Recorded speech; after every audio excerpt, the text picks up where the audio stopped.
Silence had weight in the council chamber, not the absence of noise, but the presence of something held back, something accumulated, something waiting. 3,000 delegates from 847 species filled the curved observation tiers that rose in concentric circles from the central floor, and every single one of them was shouting. The acoustic architecture of the chamber had been designed 12,000 years ago by the founding species to amplify voices, to ensure that even the smallest delegation could be heard across the vast space. The translators buzzed against lapels and thorax plates and neural interfaces, converting outrage into 17,000 simultaneous dialects, creating a layered roar that no single mind could fully process. The acoustic dampeners installed 3 centuries later, when the Kael'mora delegation had threatened permanent hearing damage from the founding species' enthusiasm, had failed 6 minutes ago. No one had noticed. The Galactic Council had not experienced this level of discord in 10,000 years of recorded session, and the irony that no one could hear themselves think was lost on everyone present, except the human. He sat in the observation gallery, row 7, seat 42. A position specifically selected 12 years ago because it faced the Supreme Arbiter's podium at a precise 37-degree angle, allowing the occupant to observe both the speaker and the chamber's reactions without the appearance of confrontation or deference. The human had requested this seat during his second week of service, citing acoustic preferences in the formal documentation. No one had questioned it. No one remembered why. No one had asked. His name was Beckett. Earth's silent ambassador. Former combat medic with the United Earth Expeditionary Force, though the Council registry listed him as Diplomatic Attaché, Translation Services, Junior Grade. He had treated vacuum exposure on 17 worlds, performed field surgery during the Kael'mora resource wars, stabilized a Dorvathi telepath through cascading neural feedback, all before accepting this post at age 34. He had not raised his voice once in 12 years of service. He had not initiated a conversation in 11. He responded when addressed. He provided translation services when requested. He attended every session, every vote, every emergency consultation, and he never ever spoke unless protocol demanded. He was smiling. Nobody could explain why. Supreme Arbiter Velker of the Dorvathi stood at the central podium, his telepathic aura projecting authority in waves that made non-telepathic species instinctively want to agree with him, to trust him, to follow where he led. The Dorvathi had evolved emotional broadcasting as their primary communication modality 12 million years ago on a world where auditory vibration was rare, and atmospheric density carried empathic resonance with perfect fidelity. Their spoken words were secondary, almost decorative, to the certainty they could make others feel. Velker felt righteous. The chamber felt it with him. The feeling was warm, was certain, was the comfort of justified action taken against long-standing irritation. The human delegation has violated the fundamental protocols of this council, Velker projected, his voice a resonant afterthought to the emotional command that saturated the chamber. Their silence is contempt. Their presence is disruption. Their refusal to engage with telepathic interface demonstrates an inherent incompatibility with galactic civilization. Their economic practices threaten the stability of 12 regulated markets. Their technological development proceeds without proper oversight. Their very biology, with its chaotic neural patterns and unpredictable emotional responses, creates unacceptable risk in diplomatic contexts. He paused, allowing the projection to settle, to become the water in which the chamber swam. The proposal is simple. Earth's provisional membership, granted 12 years ago on experimental basis, is hereby revoked.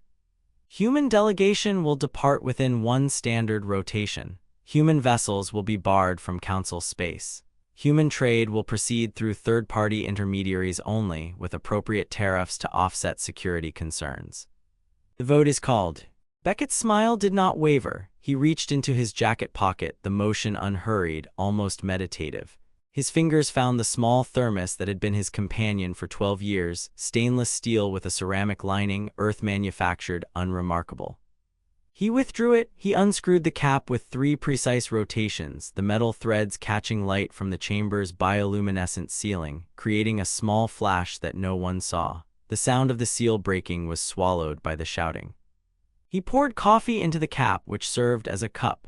The liquid was dark, viscous, clearly recycled station water filtered through whatever process humans used to make it palatable, heated to precisely 67 degrees Celsius, maintained by the thermos's thermal regulation system. He drank. Fremva watched from the maintenance gallery, her forearms wrapped around the calibration console for the chamber's surveillance systems, her compound eyes tracking the scene below with the detached attention of someone who had seen 17 supreme arbiters rise and fall, who had witnessed 400 years of diplomatic theater, who had learned that the most significant moments often looked like nothing at all. She was Zelkathi, species designation SB-18, pacifist bicultural mandate established 3,000 years ago after the self-war nearly extinguished her species, conflict avoidant by biological instinct that made direct confrontation physically painful. She had serviced these surveillance systems for 400 years, since before the current chamber was built, since before humans were discovered, since before the Dorvathi claimed supremacy. She had seen species enter the council as conquerors and depart as beggars. She had seen founding species humbled and new species elevated. She had never, in 400 years, seen a human drink coffee during a vote to exile their entire species. The vote was already decided, 2,847 in favor of Earth's expulsion, 12 against. The 12 were Zelkathi. Threnva did not know this yet. She would learn it later in a hallway when the human passed her and said nothing and somehow said everything. She would learn it when Korvath told her, his mandibles clicking with something between pride and fear. She would learn it when she checked the records herself, confirming what her heart already suspected. Velker's telepathic projection shifted to triumph, the emotional broadcast cresting like a wave breaking on shore. The vote is concluded, the feeling said. Earth's seat is revoked. The matter is settled. We have acted with wisdom and justice. Earth's seat is revoked, Velker's voice confirmed, redundant to the feeling. Human delegation will depart within one standard rotation. Their silence will no longer burden these proceedings. Beckett finished his coffee. The liquid was bitter, acidic, exactly as it had been every day for 12 years. He screwed the cap back onto the thermos with the same 3 precise rotations, the threads meshing with worn familiarity. He stood. The chamber did not quiet. Why would it?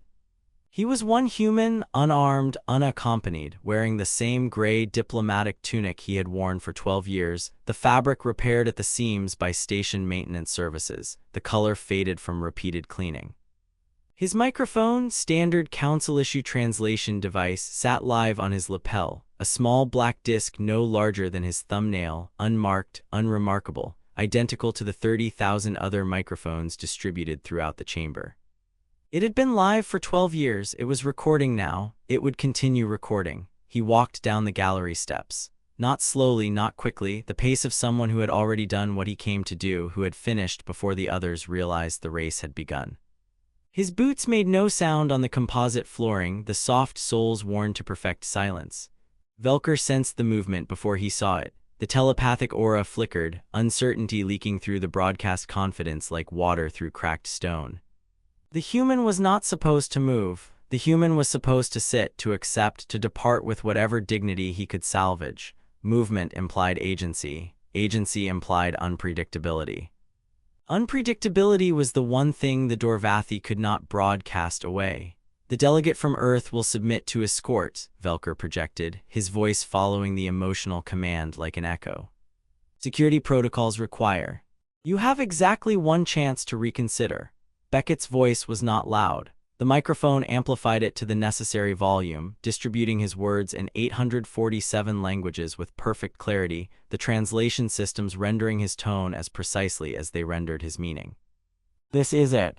He did not wait for response. He walked past the security station, past the Dorvathi guards whose telepathic confusion made them hesitate in their movements, their training conflicting with their suddenly uncertain emotions. He walked past the delegation from the Kaelmora Economic Collective, who had been studying human economic patterns for 3 centuries, who had built forecasting models on human behavior data, who suddenly wondered if they had been studying the wrong thing entirely, if the data they collected was the data they were meant to see. He walked to the coffee station near the east exit, the small automated dispenser that served 12 varieties of stimulant beverages adapted for various biochemistries. He selected Earth Standard coffee, the machine word. He poured another cup into his thermos cap. He drank it while the chamber erupted behind him, delegates shouting about procedure, about precedent, about the insult of casual beverage consumption during existential political crisis, about the human's failure to display appropriate distress at his species' expulsion.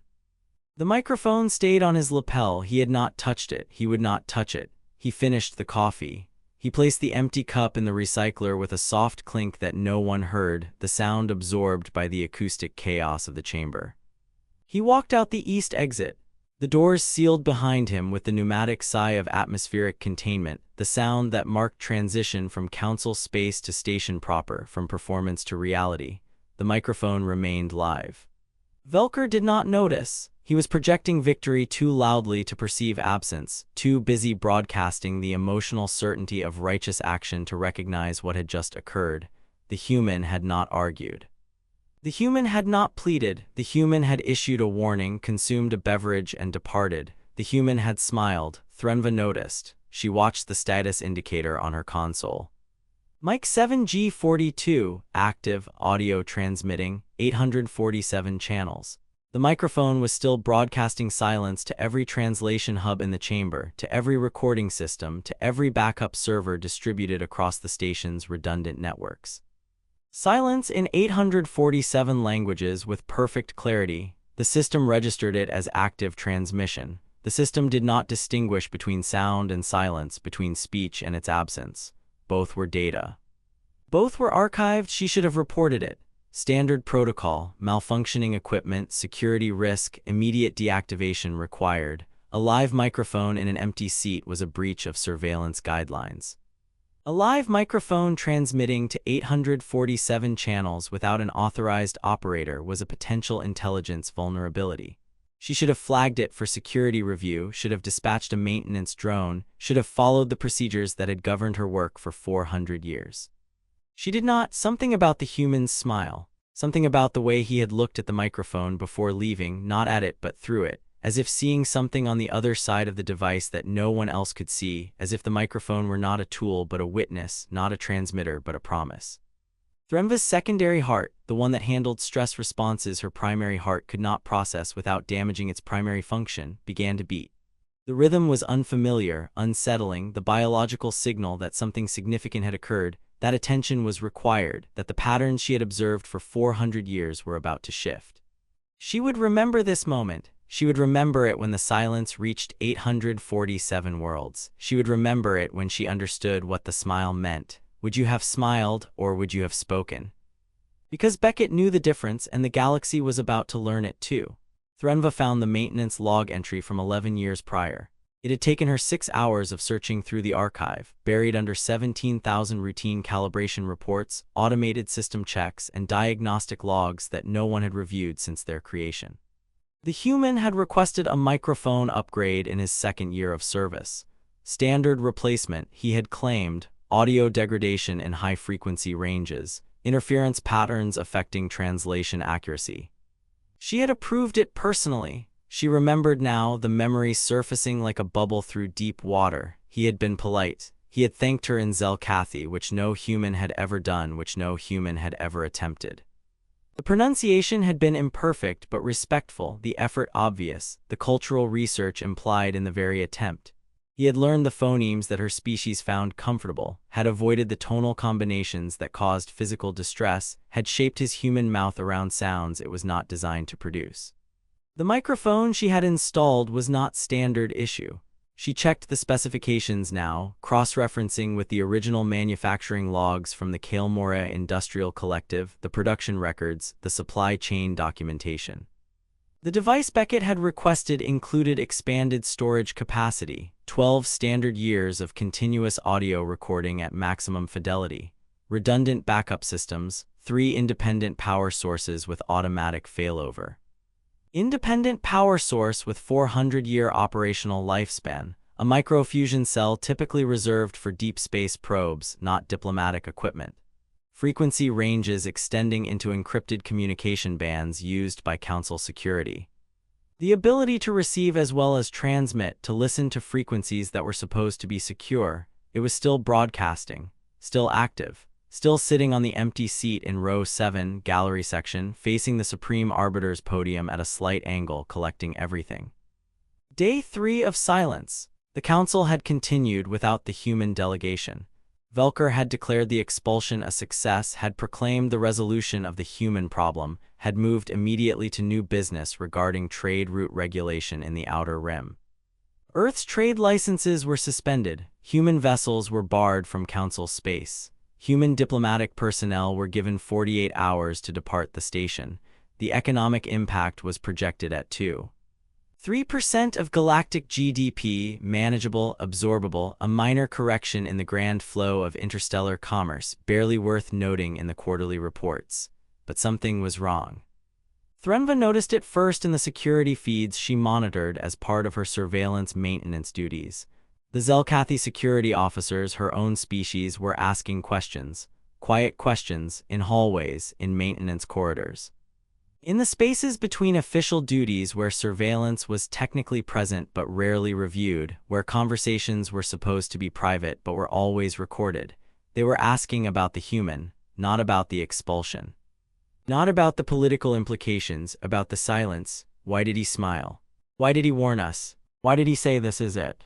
The questions had no answers in the official record. The record showed a human accepting defeat with strange calm, displaying inappropriate behavior during a formal vote, confirming the council's wisdom in removing an unstable element. The questions suggested something else. Something Threnva was not trained to analyze but was equipped to observe, something that moved beneath the surface of events like a current beneath ice. She began observing more closely. The Dorvathi telepathic network, which relied on human translators to interface with non-telepathic species, began experiencing what the technical reports called translation static on day 7. The phenomenon was subtle at first. Minor delays in emotional broadcasting, slight degradation in nuanced transmission, the occasional need for a Dorvathi telepath to repeat a projection for clarity. The humans who had operated the translation hubs, who had filtered and contextualized and mediated between telepathic and non-telepathic communication modes, were gone. Their replacements, automated systems from the Kael'Morat Collective, lacked the nuance to handle emotional subtleties, the cultural knowledge to interpret context, the patience to manage the complex feedback loops that made telepathic diplomacy possible. Diplomatic communications between telepathic and non-telepathic species began to degrade. Misunderstandings accumulated. Tensions rose. A trade negotiation between the Dorvathi and the Kael'Morat collapsed when an emotional projection was misinterpreted as threat rather than enthusiasm. A security consultation between the Zelkathi and the founding species resulted in conflicting orders when tonal cues were lost in automated translation. Velker projected confidence. The chamber felt it with him. But Threnva, watching from her maintenance gallery with the perspective of 400 years, saw the projections becoming forced, the emotional broadcast requiring more energy, the certainty costing him something essential, something that could not be replenished. Day 12, the Zelkathi security chief, a male named Korvath whom Threnva had known for 2 centuries, approached her in the secondary observation deck during the maintenance cycle when the surveillance systems were briefly offline.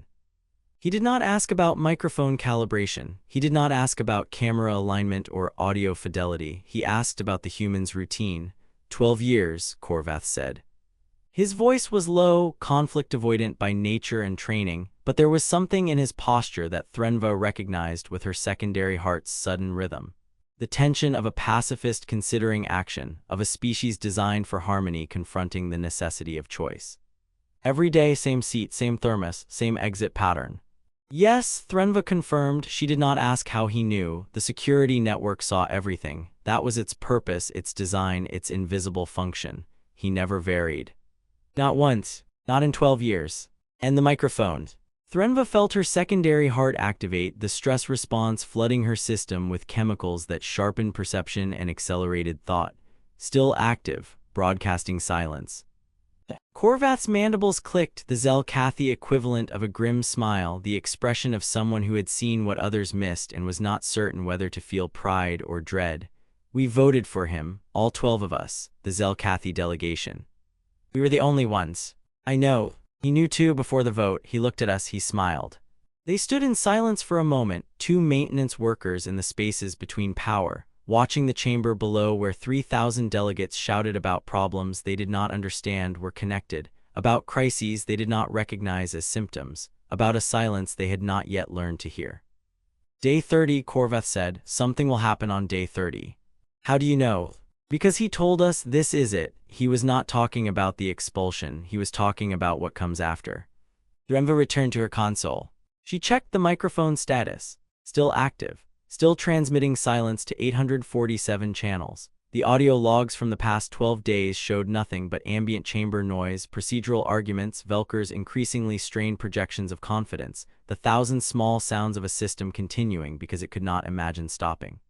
But the data logs, the metadata, the patterns that existed beneath the surface of what was heard, the microphone was not just transmitting, it was receiving.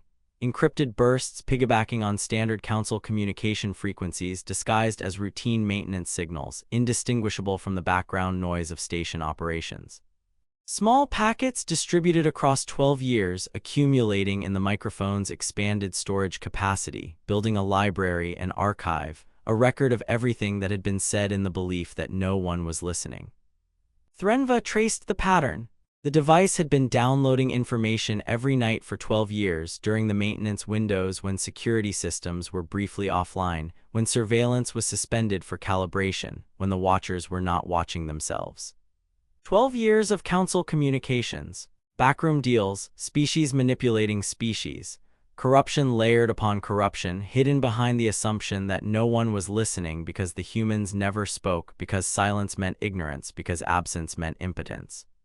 The human had not been silent, he had been archiving, which meant the microphones had been listening for 12 years, not 12 minutes. Threnva's primary heart stopped. Her secondary heart compensated, flooding her system with adrenaline analogs that cleared her vision and sharpened her thoughts to crystalline edges. She understood now, partially, the shape of what was coming.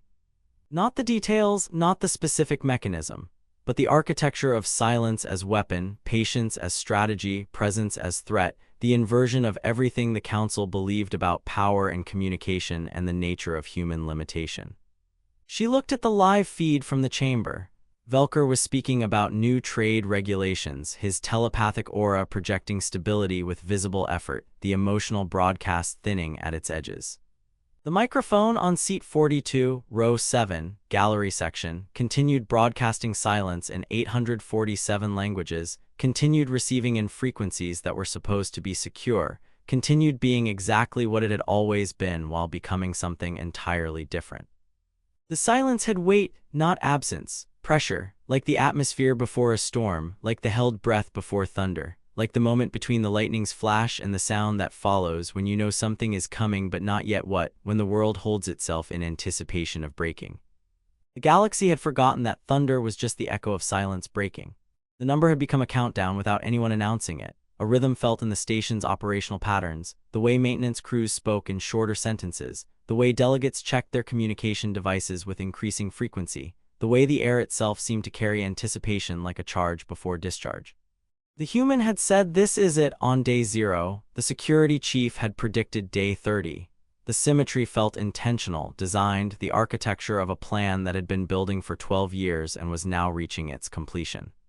The silence reached 847 worlds, not simultaneously, not dramatically, not with the theatrical flourish of invasion or the spectacle of weapon discharge.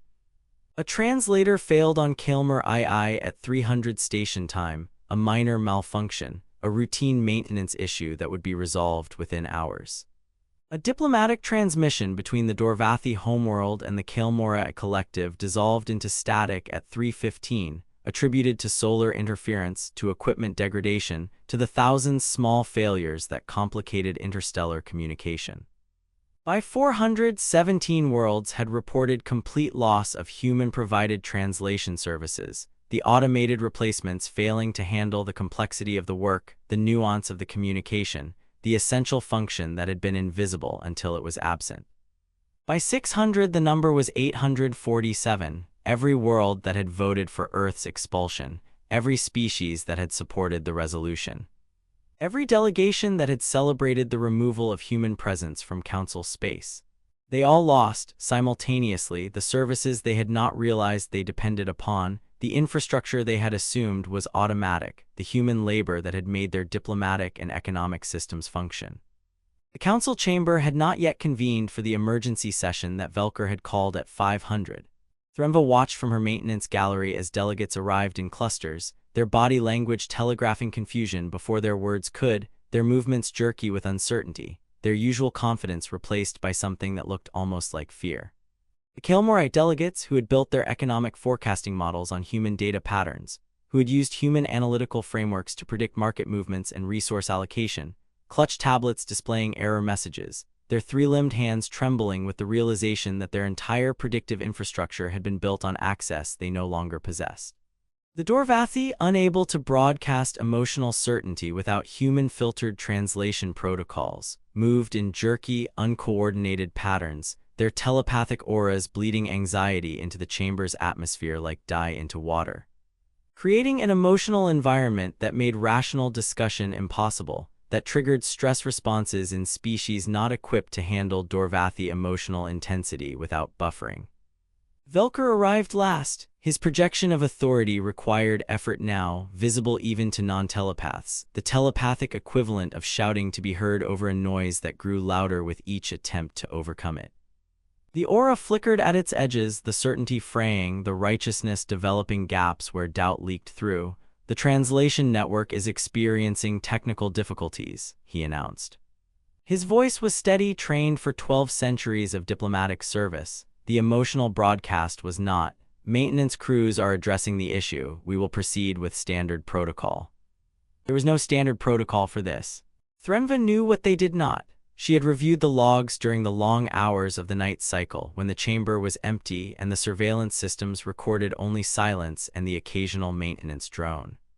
The human translation services had not merely converted languages, had not simply rendered words from one syntax to another.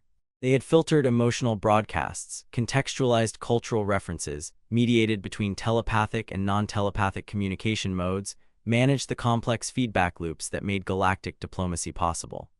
The galaxy had built its diplomatic infrastructure on human labor for 12 years, had integrated human services into every level of its operations, had assumed that this labor was automatic, mechanical, replaceable. Then they had forgotten the laborers were infrastructure, had expelled the humans who made their systems function, and were now discovering that the replacement they had assumed existed did not, could not, would not function with the same effectiveness. She looked at seat 42, row 7. The microphone was still there, still active, still broadcasting silence to 847 channels, still receiving in frequencies that were supposed to be secure, still being exactly what it had always been while the world around it changed. Velker sensed her observation. Telepaths could not read non-telepathic minds, could not access the specific content of thoughts, but they could perceive attention, the pressure of being watched, the focus of another consciousness directed toward them. His head turned, his eyes, compound and iridescent, found her in the maintenance gallery, found the four-armed figure wrapped around her console, found the observer who had watched for 400 years. You, Zelkathi, report. Thremva's primary heart stopped. Her secondary heart compensated, the stress response activating with full force, the biological preparation for confrontation that her species had evolved to avoid, that her culture had trained her to prevent, that she was now experiencing for the first time in 400 years of service. She had not spoken in council session for 400 years. Maintenance workers were invisible by design, present but not perceived, seen but not noticed, the perfect observers because they were never observed. The surveillance system is functioning within normal parameters, she said. Her voice emerged steady, the conflict-avoidant instinct overridden by something she did not recognize in herself, something that had grown during 12 days of watching the microphone, of understanding its function, of recognizing the pattern that Beckett had built. All microphones are active, all channels are transmitting. Then why is there silence? Because silence is what is being transmitted. The chamber's confusion crystallized into something sharper, something that cut through the emotional chaos of the Dorvathi anxiety and the practical panic of the economic delegations.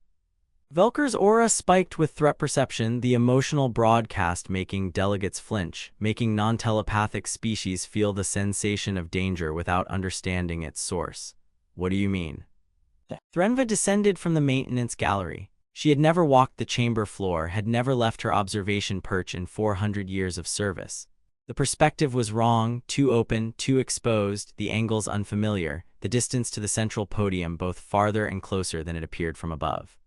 She approached seat 42 and stopped, standing before the empty chair that had been Beckett's for 12 years, that was still his in some sense she was only beginning to understand. "This microphone has been active for 12 years, she said.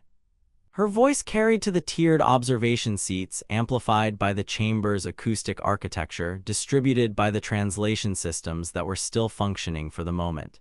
It recorded everything. It also recorded when the human stopped speaking. It is still recording. It will continue recording. Deactivate it. I cannot. This was true. The protocol required authorization from the seat's assigned delegate, from the diplomatic representative who had been granted the position, who had the right to control the equipment assigned to them. Earth's delegation had been expelled. The authorization chain was broken by design, by the very expulsion that was now revealing its consequences. The system is functioning as intended. Velker's telepathic projection shifted to command, the emotional broadcast attempting to compel obedience, to trigger submission, to make Threnva feel the necessity of compliance. Then we will physically remove. Screens activated.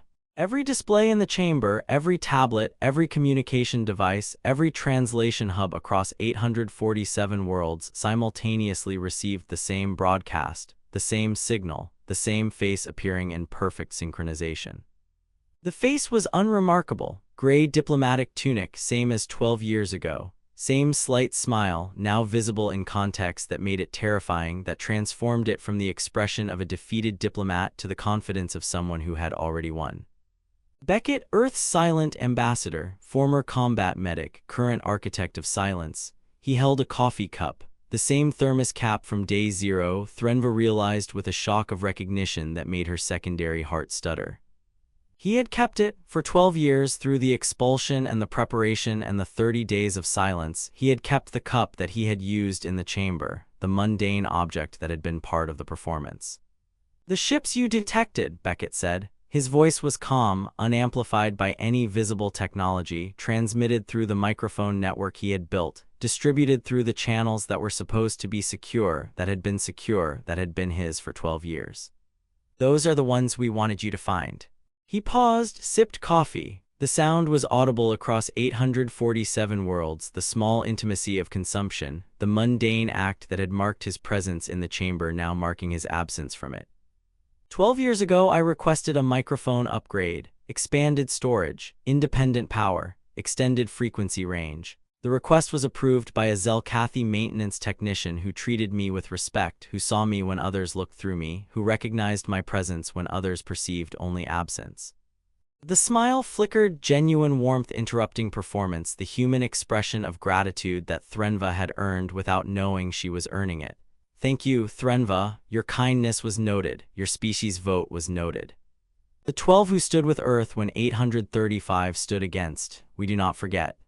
Threnva felt the chamber's attention shift to her, physical pressure like atmospheric change, the weight of being seen after 400 years of invisibility. She did not flinch. She had earned this attention, not through action but through presence, through the simple act of treating another being with respect when the system trained her to ignore them. "Every word spoken in this chamber for 12 years has been archived," Beckett continued. "Every backroom deal, every species manipulating species, every corruption layered upon corruption, hidden behind the assumption that no one was listening because we never spoke. That silence meant ignorance, that absence meant impotence." He set down the coffee cup. The sound was amplified across 847 worlds, intimate and threatening, the small clink of ceramic on surface carrying the weight of everything that was about to be revealed. "Your territory is no longer yours, it never was." The broadcast shifted, audio recordings played. Velker's voice 3 years prior, arranging favorable trade terms in exchange for suppressing environmental data that would have prevented the Kael'Morai from expanding into protected sectors. The Kael'Morai delegation 5 years ago discussing human economic dependency as a strategic advantage to be exploited, as leverage to be applied, as weakness to be manipulated. 17 species, 12 years of conversations, all preserved in the microphone's expanded storage, all transmitted now to every world that had participated in Earth's expulsion, all revealing the corruption that had been hidden behind the assumption of human ignorance. The chamber did not erupt, it froze. This was the revelation Threnva had partially understood, the architecture she had glimpsed in the data logs, the pattern she had recognized without comprehending its full scope. Not military power. Not technological superiority, knowledge power. The power of being present when others assumed you were absent, of listening when others assumed you were ignorant, of archiving when others assumed you were silent. The galaxy had conducted its business assuming the humans were silent. The humans had been listening. The galaxy had assumed the humans were ignorant. The humans had been learning. The galaxy had assumed the humans were weak. The humans had been patient. Beckett's face returned to the screens. You feared our weapons. You should have feared our silence. That was the thunder. The broadcast ended. The screens went dark. The microphone on seat 42 continued transmitting silence, but the silence had changed. It was no longer absence. It was presence. It was the space where secrets had lived, now emptied, now available for whatever would come next. Velker's telepathic aura collapsed. Without the human translation filters, without the nuanced mediation that had made his emotional broadcasts palatable to non-telepathic species, his projection was raw, unmediated, terrifying to species who had never experienced Dorvathi communication without buffering. He projected panic. The chamber received it. The delegates felt his fear as their own, the emotional contagion spreading through the telepathic resonance that the Dorvathi had evolved to create, that they had never learned to control because they had never needed to, because the humans had always managed it for them. Threnva returned to her maintenance gallery. She did not need to watch what came next. She had seen the architecture. She understood the weight of silence. She knew what would happen because she had seen the pattern, because she had recognized the design, because she had been present at its creation. Pressure. The Dorvathi telepathic network collapsed within hours. Without human translation protocols, without the filtering and contextualization that had made interspecies communication possible, the species that had built their civilization on shared emotional experience could not interface with other species. Their communication was too direct, too overwhelming, too intimate for diplomatic necessity, too raw for political negotiation, too honest for the thousand small deceptions that made galactic civilization function. They retreated to their homeworld. Velker was recalled by his own government, his authority revoked, his corruption now public record across 847 worlds, his name synonymous with the arrogance that had assumed power without understanding its sources. The council did not dissolve, it was ignored. Species began negotiating directly with Earth, not through the council chamber, not through diplomatic protocols, not through the structures that had governed interstellar relations for 12,000 years. They negotiated through the microphone network that still functioned, still transmitted, still archived, the infrastructure that Beckett had built and that no one else could replicate. The silence became infrastructure. The absence became presence. The weapon that was not a weapon became the foundation of a new order. Day 45. Threnva walked the chamber floor again. She had not intended to, her maintenance route did not require it. But something pulled her, some resonance with the space that had changed without changing, some connection to the pattern that she had been part of creating. The chamber was empty. 847 seats, abandoned.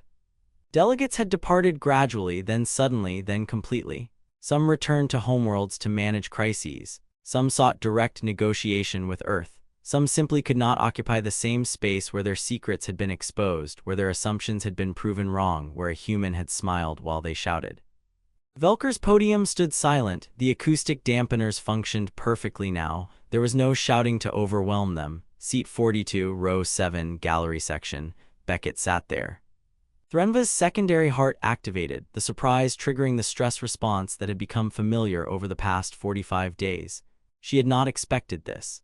The human should have been on Earth or on one of the fleet vessels that had never needed to fire a weapon or anywhere but here, in the space of his victory, in the chamber of his triumph. He stood as she approached. He looked older. 12 years of silence had etched something into his face that she could not name, not hardness, not softness. The quality of pressure released, of weight lifted, of silence finally broken. You kept the microphone active, he said, not a question, an observation, a recognition. Yes. Why? Threnva considered the question. 400 years of maintenance work, 17 supreme arbiters. The assumption that her role was invisible, that service was not strategy, that silence was not strength, that presence was not power.